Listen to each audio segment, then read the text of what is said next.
folks, welcome to the Pathfinder School.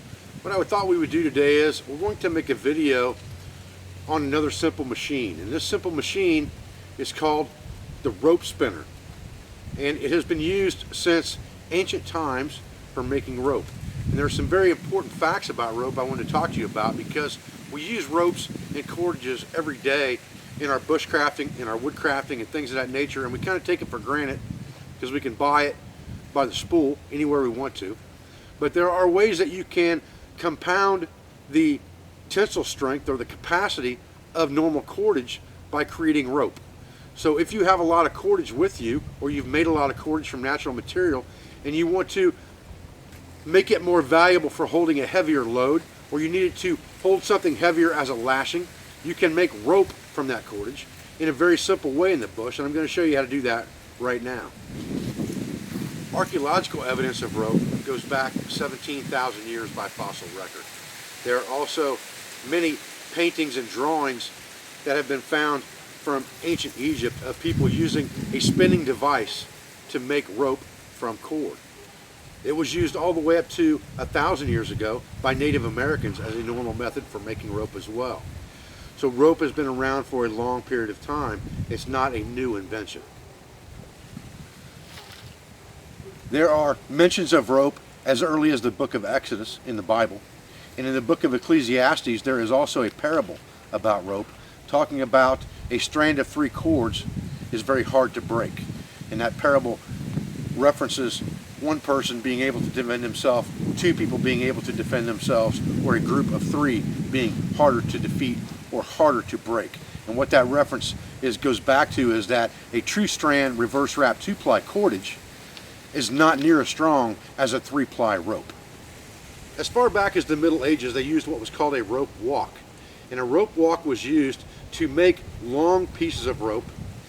And some of the rope walks in medieval Europe were up to 1 mile long. And these rope walks, or rope making mechanisms that they used, were called rope jacks.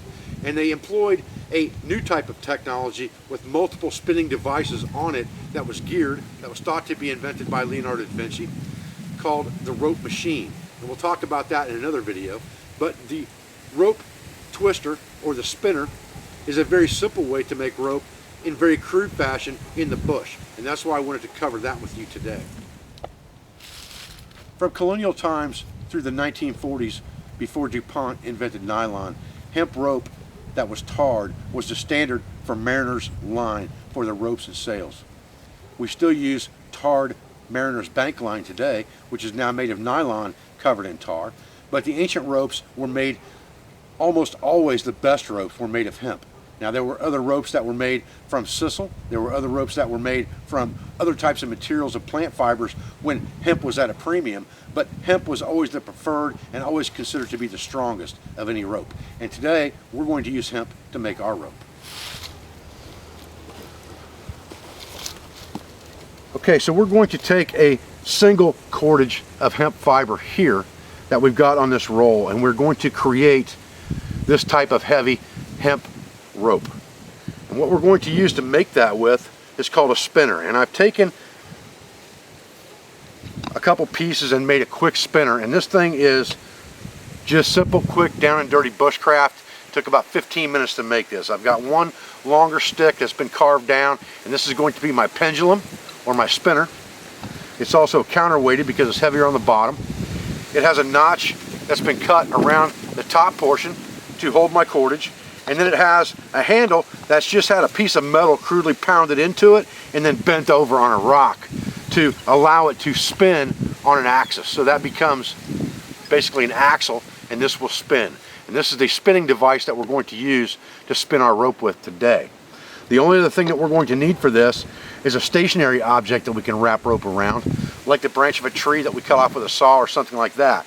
If we were going to make a longer piece of rope, we would need probably 2 of these spinners, and instead of using a stationary point at one end, we'd use a spinner on both ends. And then we'd use a couple what they call rope walkers to walk our rope down to keep it from kinking up. We'll talk about that as we go here in just a minute. Now, I have an area on an oak tree here where I've cut off a branch, and this is about at waist level. I would like to have it a little higher than that. but I've got some other oaks growing out of this same nursery type tree, so it's not going to hurt anything for me to cut one branch off right here. So we're going to use what we've got. Now all I'm going to do with this cordage is I'm going to tie a quick bowline knot in this cordage. So I'm just going to make my loop in here real quick, just like this. I'm going to come in here, come up through this hole, come around the back side and back down through that loop I created, and that's going to give me that bowline knot, and I'm just going to put that over the top here, and that's where our first strand is going to tie onto. Then I'm going to tie the other end of this cordage to my spinner, and then we're going to wrap it one time, and I'll show you what I mean by that in just a minute. Okay, so one of the first things we have to do is we have to figure out how long do we want our finish rope to be, and that's important because however long we end up with this first set of strands that we're going to spin, our rope is going to be 1/3 that size, a little bit less than 1/3 that size when we're done. So if we want something that's going to be 2 feet long when we're done working on a small scale today, we're going to need something that's at least 6 feet long, triple wrapped. So we're going to need about 18 feet of cordage to begin with. So we'll go ahead and measure from here, and we'll measure our pulls off, and there's 1 pull, 2 pulls, 3 pulls, and I go just a little bit more, maybe another half pull on that. And then I'm going to cut this hemp off, and then I'm going to just tie another bowline knot on the other end of this that's fairly small, and that bowline knot is going to go on my spinner, and we'll talk about that here in just a minute. Now, to set ourselves up to begin with, we're going to again put this second bowline knot or the end of our cordage right over the top of our notch in our spinner. And then we're going to divide this in thirds. And the way we're going to do that is we're just going to take this thing. I made a little bit more than 3 pulls, if you'll remember right. So I'll wrap that over where I've got it tied to the tree, and then I'll come with the other loop and I'll put it right here, and I'll pull it tight. And when I get those evened up and tight, I'm going to have 3 cords that I'm starting off with right there. And now I'm just going to take my spinning device, and I'm going to decide whether I want to spin clockwise or counterclockwise. Well, the first spin, I'm going to spin counterclockwise. And I'm just going to spin this thing so that it twists that rope down, just like this. Now, understanding how far to spin this rope is kind of important, but what I generally do with this is I'll let it slack a little bit and see how much it's trying to twist. If it's not trying to twist real hard on me, I'll pull it a little bit to set the fibers, and I'll call that good. Now, here's the tricky part, because we now have to wrap this rope again and make 3 strands of it, just like we did before. Remembering that the first time we spun this rope, we went counterclockwise. We went this direction, counterclockwise. So our final spin will be clockwise. So if I'm by myself, it's pretty easy for me to figure out what 1/3 of this rope is and hold on to it and third it out again. Put that third over this loop, take this third and put it over the top here, and now I'm ready to make my final piece of rope, and you can see what I've got here, right at about 2 feet. So now when I pull this out, here's my 3 strands again, and again all I did with that was I figured out where my thirds were. I pulled this thing tight, I came in here and figured out about where a third was, I wrapped that around here again, and then I came over with that loop to here. And I pulled it tight so that those loops were even and in the notch. And now I have 1, 2, 3 strands again. Now, remembering that we went counterclockwise the first time, we're now going to go clockwise with our spinner. So we're going to go this way,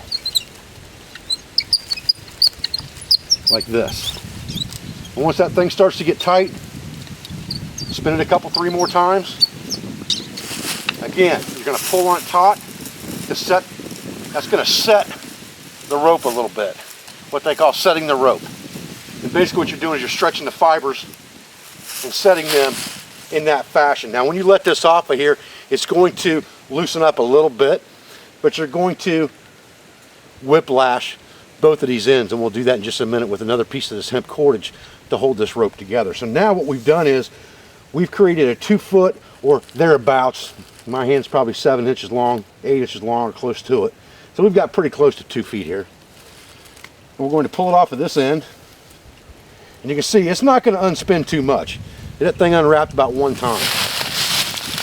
And now we have a piece of full-blown rope. So if we take that off both ends of our spinner, excuse me, off the end of our spinner, what we now have is a piece of rope. What we'll do now is we'll bind this end with a whip stitch, we'll bind this end with a whip type lashing, and then we'd cut off our excess, and we would have the amount of rope that we had desired from the beginning. Like we said, we wanted about 2 feet. This is probably 18 inches, so it's a little bit shy of what we wanted to end up with, but take that into account when you start off making your rope with your single piece of cordage that you triple up on your first spin. So let's go over and lash this dude up. So all we're going to do now is just get ourselves a piece of this single ply cord here, cut that off, and we're just going to create a loop here like this, and then we're going to wrap down the loop like this, as tight as we can get it. We're going to hold it tight as we go. When we run out of cordage, we're going to stick it through the loop that we created, and then we're going to take our tag that we've got over here and pull that loop and draw it up tight inside, just like that. And then all we have to do is trim off the excess.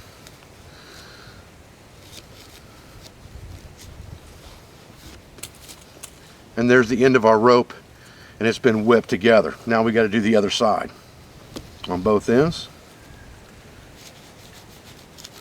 just like that. And now we have our piece of rope. And again, we're working on very small scale here with this rope. This is a piece that's right at or a little less than 2 feet long, and so is this one. This could be 30 or 40 feet long, depending on how long we start with on our single ply or single piece of cord that we're going to use to make our rope. Folks, I'm Dave Canterbury with the Pathfinder School, and I appreciate you joining me here today for another video in our simple machine series on how to make a rope spinner. I appreciate your views. I appreciate your support. I thank you for everything you do for our business, for our school, for our family, for all of our instructors, sponsors, affiliates, and friends. And I'll be back with another video as soon as I can. Thanks, guys.